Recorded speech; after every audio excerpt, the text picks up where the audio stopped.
San Antonio is on the rise, and I am here to tell you whether this is a really good thing or a bad thing. The San Antonio Business Journal reports the data shows San Antonio housing affordability slipping, or does it? Across the United States, we're seeing house prices either level, dip, and some markets even go up. But what does that mean for San Antonio? San Antonio Current reports even in a downturn, San Antonio, better city to invest in real estate than Austin, industry experts say. Not only do we have better real estate and better tacos, San Antonio has been in national news for the past 6 months because of this large gap in affordability. I'm Trey with the Cavalry Group, brokered by Real, the worst San Antonio realtor. This is the first look at city ramping up design phase for a $2.5 billion expansion for the airport. Now, this is just one of so many new developments that the city's doing, and it's continuing to grow its infrastructure and its commercial divisions for tourism, affordability, businesses, inviting other investor groups to continue to expand San Antonio's developments. Bigger airports, wider highways, more infrastructure. Do you think that's a good thing or a bad thing? If you live here or have visited San Antonio, you know it is not known for its luxury real estate, but in these crazy interest rate times,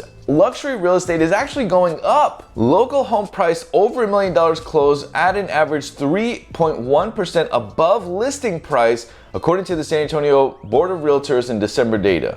Binkin, a luxury agent with Cooper Sotheby's, says the inventory in the 1 million plus category is beginning to pick up, but it's still scarce for good properties. Now that you see more luxury homes being sold in San Antonio, do you think that's going to hinder affordability, or do you think it's going to make it better? Once rates start to come down, you have more buyers that put in offers and homes sit for less, almost in real time. But when rates come back up, that's when people start to pause. San Antonio does have a secret weapon, and I think this is where developers are really putting their money and developing affordable housing in different areas of the city to house workforce and growth as expected because of the other commercial and infrastructure changes that have been happening. Tiny homes came to the northeast side and the south side. One of the most important has been the city's general affordability, especially when it comes to the cost of a home. Just ask one of the thousands of fellow Texans who have been driven away from the Lone Star State's other major cities as rents soared and homeownership was way priced out reach of everyday workers. According to the San Antonio Current article, more than 60,000 families are waiting to get an affordable housing unit from Opportunity Home San Antonio, the local housing authority. Lisa Vaughn, amongst the tiny home communities, manufactured communities, and affordable housing communities that are going around in San Antonio, it will make a dent in its affordability crisis. Do you think that's a good thing for these developments to happen or a bad thing? Along with all this projected growth, the city of San Antonio has 66 projects ready to go and $3 billion invested. 38 projects, $1.6 billion in investments, 2,623 residential units coming, not including the residential units coming from investors and developers. Public projects, 29, $1.5 billion invested, 14 street projects, they should add to that, 15 cultural public amenities. And if you look at this City of San Antonio map, most of the developments is happening by the Pearl and the edge of Tobin Hill, which I've talked a lot about on this channel. And the growth is not only in the affordability space, but it's also around the median home price of around $320,000 and up. More homes, data centers planned for new subdivisions filed with the city. The south and the west areas are premier home building markets, but from recent news from the San Antonio Water System's shadows, a potential surge on the southeast and northeast increased water infrastructure, and the areas is the gateway to denser development, expert says. Southeast is blowing up, northeast is blowing up. This is kind of what the predictions I had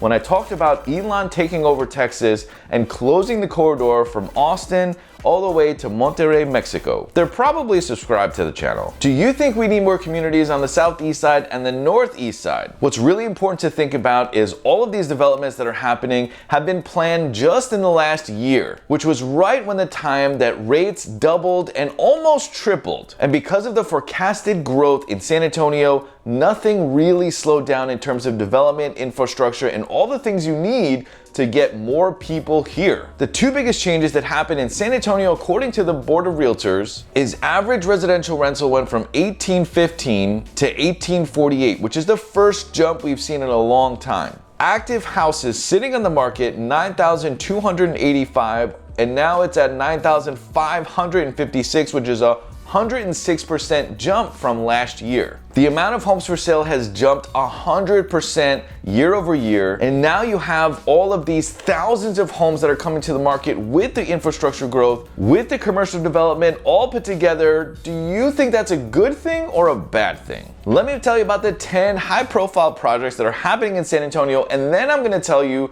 if I think San Antonio is going to be a good thing for growth or a bad thing. You have the Creamery building, which is right by Tobin Hill and the Pearl, 338 luxury apartments. The next Hemisphere phase, Water's Edge, a beautiful part of the Riverwalk that's coming to the south side near Brook City Base. The Alamo is going to be improved by $300 and $400 million.